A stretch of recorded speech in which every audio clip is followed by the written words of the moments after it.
Broadcasting live from the Business RadioX studios in the Twin Cities, it's time for Minneapolis-St. Paul Business Radio. Now, here's your host. And hello again, everyone. Welcome to another edition of Minneapolis-St. Paul Business Radio. And folks, I've been looking forward to this one. This is going to be a good one. We've got Gloria Russell with us. Gloria is with Russell Resources. Gloria, welcome. Well, thank you. It's nice to be here. Thank you for the invitation, John. Hey, it's great to have you on the show. So let's talk about you and how you're serving folks out there. How are you serving the market at Russell Resources? Well, I am a copywriter, and I help business owners across the country to attract more of their ideal clients by creating website content and marketing content that sends the right message to the right audience. It doesn't get any better than that. That gets right to it. I love that. Let's talk about your background and your journey. You were in the corporate world for a while. You're a corporate refugee like the rest of us. Talk about your journey. Well, I did love my corporate years, and I had wanted to start my own business for quite a long time. So I've been making plans. Very grateful for the time that I spent in corporate. I learned a lot. I worked with the owner, the board of directors, the top C-suite people. And so I was involved in the entire business cycle. And so it started from the strategic planning all the way through to the implementation. Really learned a lot about business, and I just enjoyed helping people. I'm that support type person.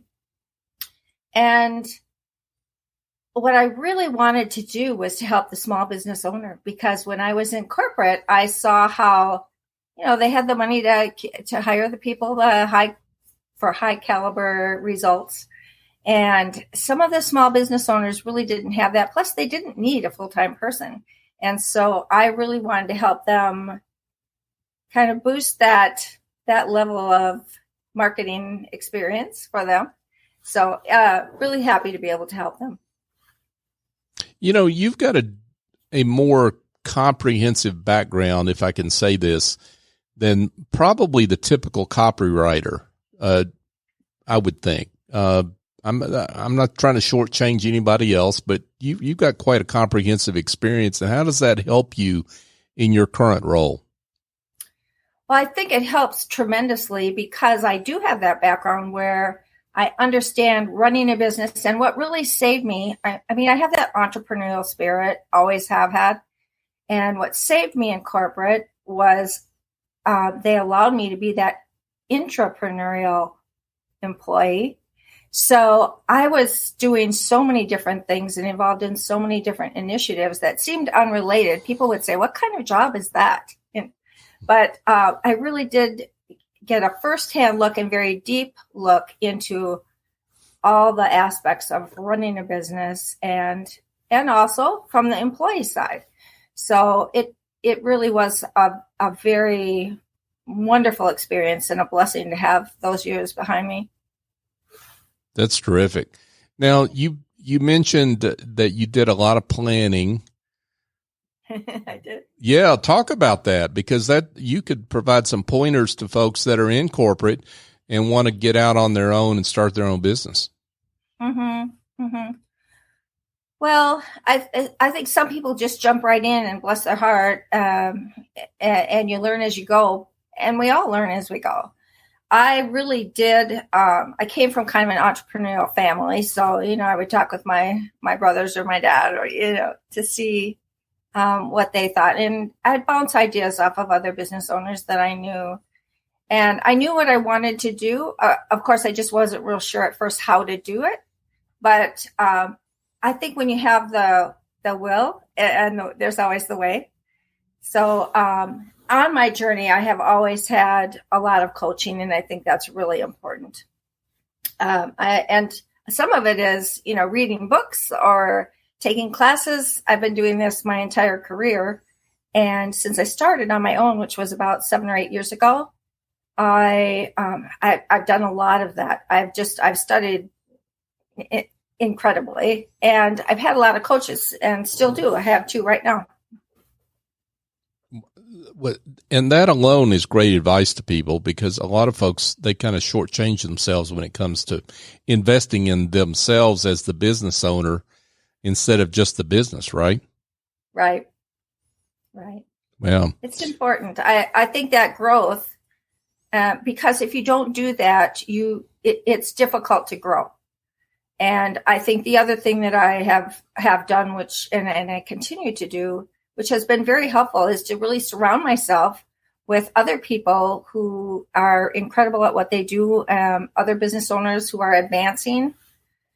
So it's kind of choosing the right peer group as well. Yeah, that makes sense. Now, why copywriting? I mean, why did you get into that business? Well, when I started, I really honestly wasn't sure. I had several, probably 3 different things that I was thinking, okay, would probably be one of these 3. But what I learned when I was talking with business owners was what they really needed and wanted was writing, the copywriting, because they loved their business and whatever service they were providing. But for a lot of them, they would tell me, I don't like to write. I don't want to write. I don't know where to start. I don't have time. And so I love to write. And honestly, it gave me the flexibility and the freedom that I really wanted right now in my life anyway. So it was where I felt like I could make the biggest impact. Well, and what I heard there is you actually went out and talked to prospective customers. I mean, there's so many, right? I mean, there's so many businesses that start without taking that a crucial step there. Yeah. Well, you need to find, I believe you need to find what people really need and want. I just saw a very real need there, because it's hard for people to move forward if they aren't doing the marketing. And some of them would just think, I don't like marketing. I don't like, some of them even, I don't like sales. So you can't really do your best if people don't know who you are or what you do. So it's all about the marketing, and it's really, I love marketing. It's a wonderful thing. You just have to let people know how you could help. Folks, we're here chatting with Gloria Russell, and Gloria is the founder of Russell Resources. So Gloria, let's talk about the types of businesses that you serve. You've got a niche. Let's talk about that niche. I do. Thank you. I serve service-based businesses. And I suppose it's because that's what I have. It's what I do best and where I can make the biggest impact. So if there's a company that's selling sunglasses or sweatpants or widgets, I'm not writing for them. I refer that business out to someone who specializes in writing for product-based businesses. But the service base, a lot of my clients are from professional services. So that might be accounting or bookkeeping, or it might be coaching and consulting, whatever it is. Love those people. They have so much to offer. It might be people in the trades. I find, I have so much respect for these people. They are masters at their craft, and they just do amazing work. But the last thing most of them want to do is write. So I love being able to help them in that way. And another area where I really love to help is business owners who have English as a second language. If they could write in their first language, I'm sure it would be brilliant. But if their audience is made up of English speakers, they're at a disadvantage, and there's a handicap there. So I love being able to level that playing field by giving them some really good content. Yeah, that's terrific. Now, so what kind of, forms does your writing take when you work with a B2B services professional? You mentioned website. Other forms that your writing takes? Well, the website is huge, because most people, especially now, so much is digital, and they really want to have that presence. So I'll write all the pages for the website. But it also includes the bios for the business owner, for their employees. It includes blogs to keep the information fresh and keep the information out there, let people know that they're the experts at whatever it is that they're doing. It includes case studies so people can see the results of some of their work. And then LinkedIn posts. LinkedIn is huge with businesses. And so we're finding a lot of success with LinkedIn posts. Got it. And so if I'm a B2B services professional, Mm-hmm. I know I've got a problem. Mm-hmm. I certainly don't want to write. So how does it roll with you? I mean, when do you typically get contacted by that professional, and how does that conversation unfold? Well, typically they come maybe not with a specific question, but they're just saying that either their website's not working or their marketing, they don't know really what they should be doing with their marketing, or that they just know that their messaging isn't quite right. And so we have a conversation about who they are, what they do, and what are their goals for the future, because I think that's where we always want to look, is toward the future. Mm.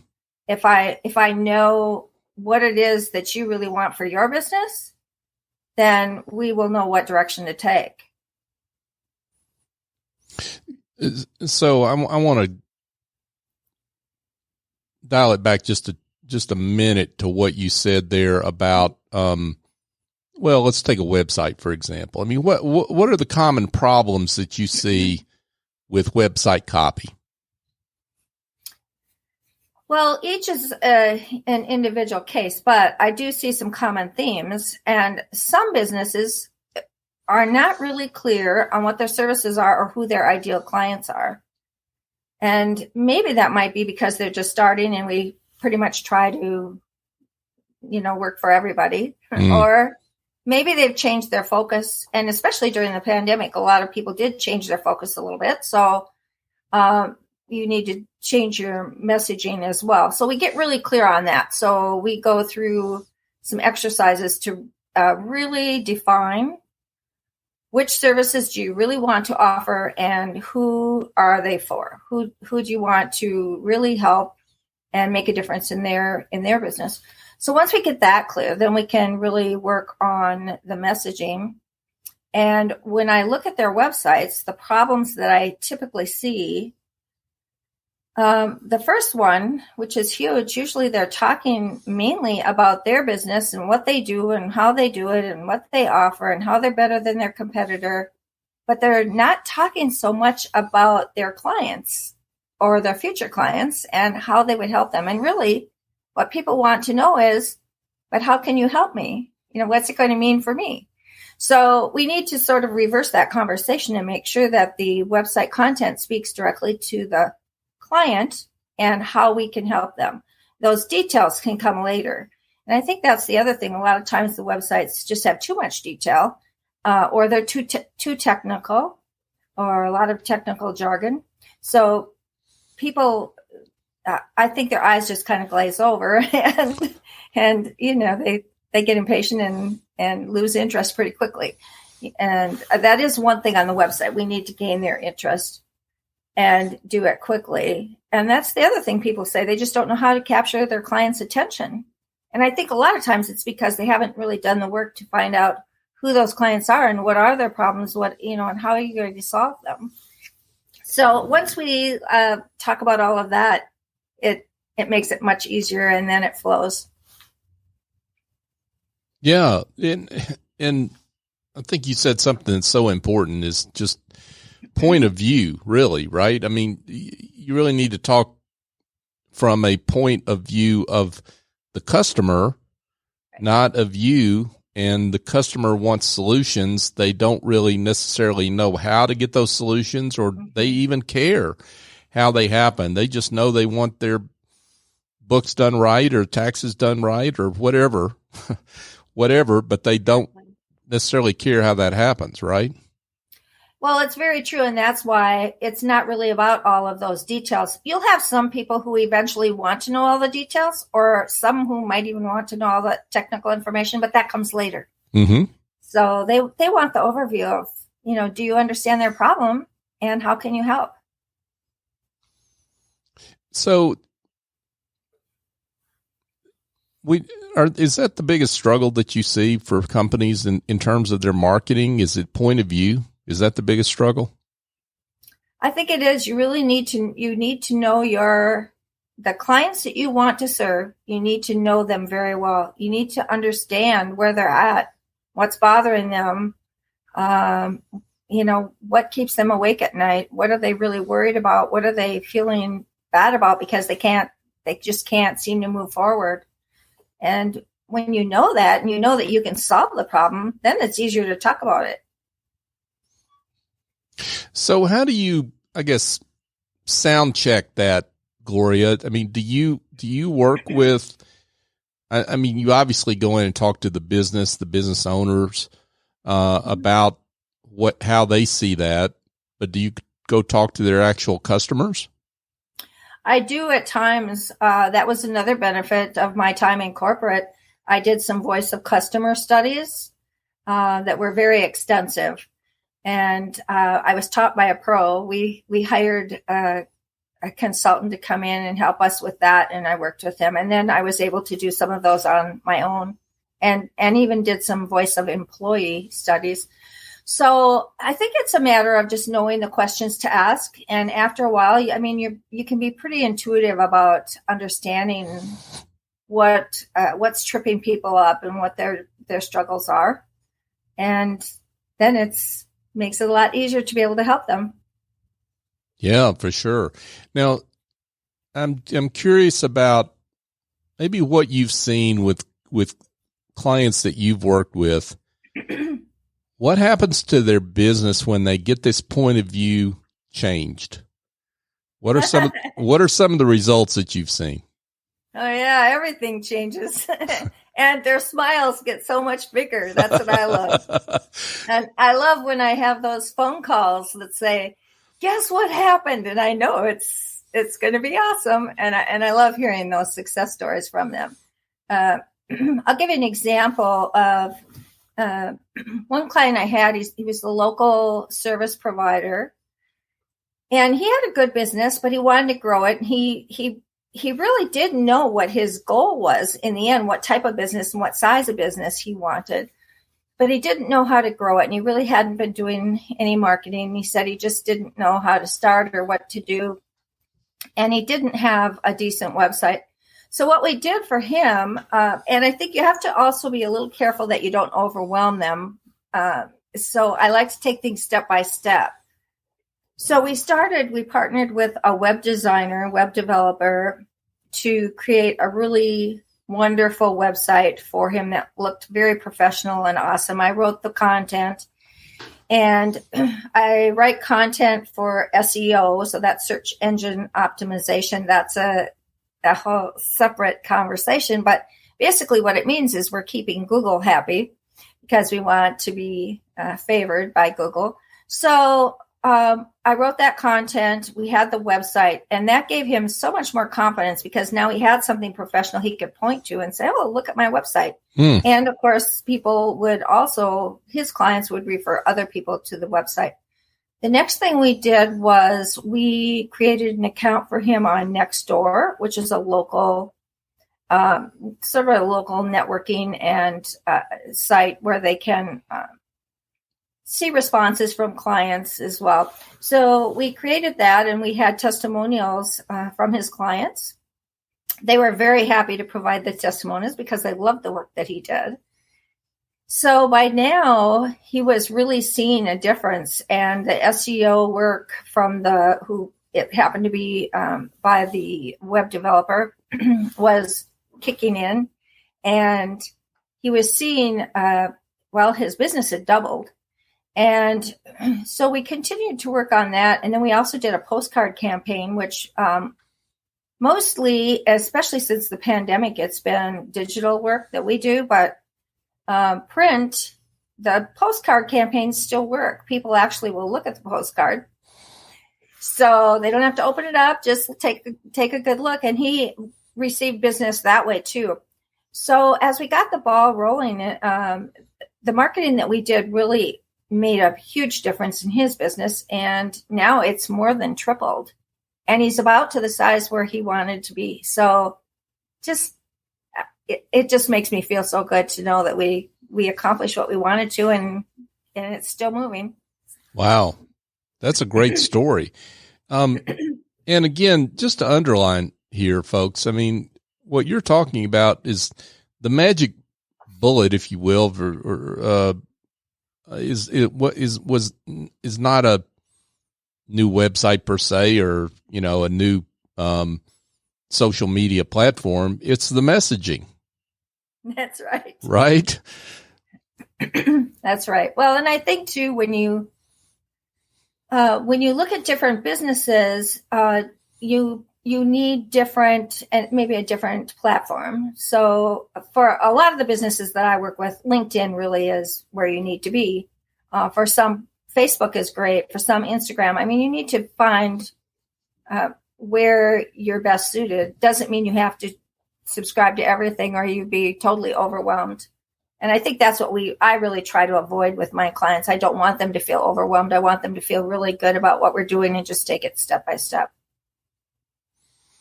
So talk about obviously your clients are happy to get the increased business, but talk about the insights that they receive because they work with you. Mm-hmm. Well, for instance, I think it's all about the learning. We all learn as we go. And so I have one client who's tremendously successful. And he had been doing some LinkedIn posts, speaking of LinkedIn, but he hadn't done any for a few years. It just wasn't his favorite thing. So good at all the other things he does in business, and he really didn't want to be writing LinkedIn posts. So he had me write some LinkedIn posts for him, and it was amazing when we saw the results. He said, "Oh my gosh, people are coming out of the woodwork calling me because they saw these posts or commenting," and now he's got conversations going back and forth, even with some people that, he might have neglected a little bit, not meaning to, but just you get so busy that how do you contact everyone?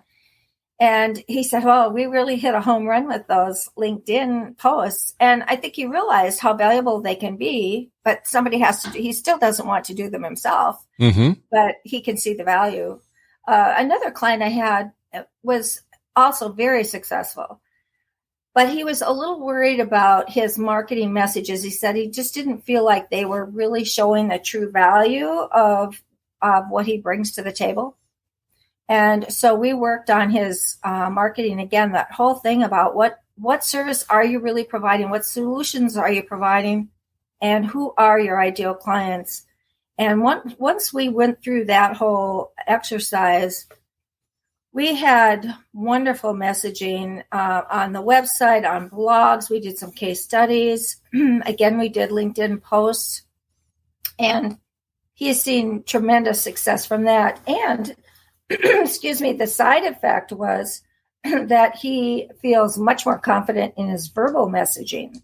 Now, when he's speaking to people, he really knows, no matter who they are, the right thing to say at the right time. Wow. Terrific work, folks, from Gloria Russell. She's the founder of Russell Resources. So Gloria, this is great work. And I'm just, I guess what I'm wondering is how you look at talking a client through this, because I think maybe the marketing world has got folks convinced that if they just try a new social media platform or redo their website, that's really buy Google ads or whatever, that the advice is much more tactical. And what you're saying is, no, it's about what you tell clients about solutions to their problems that they're looking for. That's an entirely different construct. I think so. You're right. And I think with anything else, there's no magic bullet. You have to put in the work, but you need to, I'm all about strategy. So you need to strategize, where is it you want to go? You need to know that first. And then how are we going to get there? And again, I just try to simplify it. Let's take it step by step. So, you can buy you can buy Google ads, you can buy Facebook ads, you can do all this, but I wouldn't recommend it until you are at a certain point, and then it might make sense for you. I feel like I see much better results for people when they take it step by step and grow their marketing and their business organically. It's amazing what happens. Now, you're based in the Twin Cities area, but do you work with clients all over? I do. Okay. I have a national business, and I do national networking as well. Now let's get to that, because you're a leader. You lead a networking group, right? Well, I do. When I started my business, I joined BNI, and I had no idea what that was. It's Business Network International. It's a very established business, and they have people all over the world involved in their organization. So I've been very active in BNI all of this time. And now, of course, during the pandemic, all the BNI chapters went to online Zoom meetings.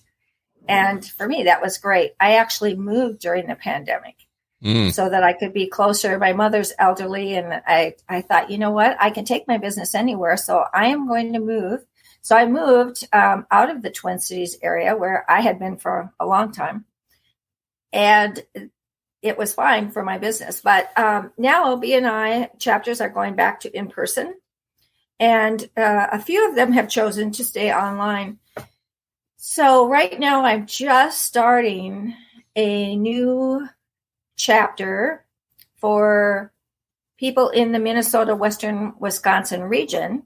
And it will be strictly online, and it will be for businesses like mine that have a national presence that they want to grow. And what we do is just support each other with introductions or resources or that sort of thing. Absolutely love it. I think it's really good for businesses as a way to expand your network, meet some wonderful people who are like-minded, and grow your business. And I'll tell you, John, during the pandemic, I joined another group. It's called Happy Neighborhood Project. Mm-hmm. I told them they had me at happy. That's all you needed to hear, right? I know. I love it. So we affectionately call it HNP. And they started in California. And so when the pandemic started, they had one weekly event, networking. And now they have 76 weekly events. And their goal is to grow it to 100. But anyway, I've been very involved there and started a B2B networking event, which is weekly. And that grew. Now there's a B2B Canada. So I'm looking forward to even more growth there. But it is wonderful. And I love that networking because, again, you can meet other advancing entrepreneurs or business leaders that, we all help each other out.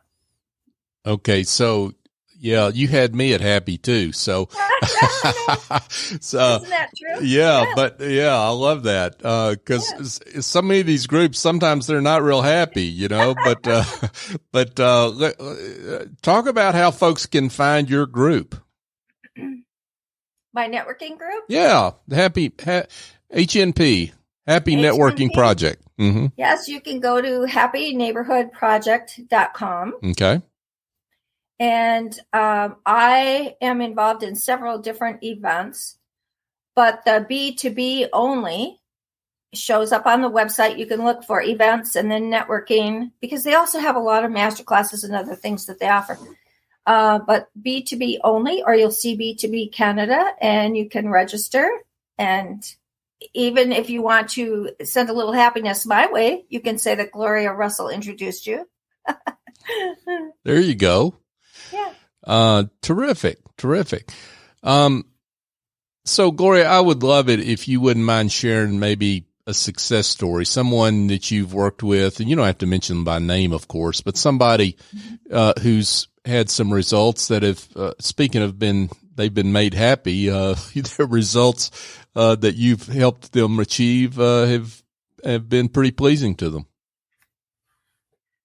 Well, I think the three that I had mentioned before, definitely the one whose business had tripled, he is very happy and telling his other business owners that he knows.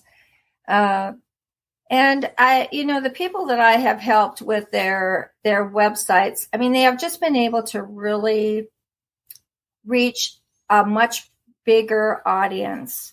And a lot of them too have doubled their business. And I think it's all about that change in mindset and their change in their perspective on marketing, because marketing really is, I think it's just for some people who don't totally understand it, it seems like not such a fun thing to do. But honestly, once you realize what it is, you're meant to serve people, and this helps people to know what you do and how you can help them. So I think that the success stories for me are always those people whose business just starts to blossom because they finally understand that they just need to get the proper message out. Yeah, for sure. Well, Gloria, this has been great. And I can't imagine that someone hearing this doesn't want to be in touch. So let's answer the question they're going to have, which is how they can get in touch with you.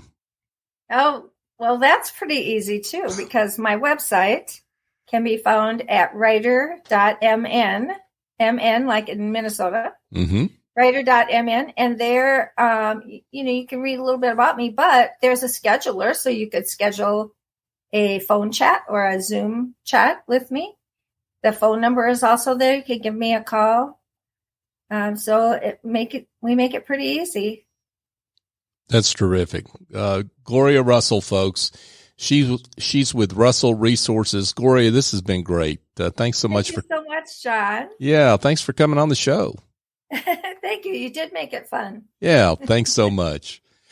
Hey, folks, just a quick reminder that if you want to subscribe to the show on your favorite podcast app, it's real easy. Just go to whatever that app is, and that could be Spotify, Google, Apple, Stitcher, iHeartRadio, any of them, and look for Minneapolis-St. Paul Business Radio. When you find the show, subscribe, but here's my bold request. Give us a 5-star review. It's not about me. It's not about Business RadioX. It's about our great guests like Gloria, who do great work, and we want them to be highlighted and ultimately to be found by folks that may want to use their services. So if you could do that for them, we would greatly appreciate it. So for my guest, Gloria Russell, I'm John Ray. Join us next time here on Minneapolis-St. Paul Business Radio.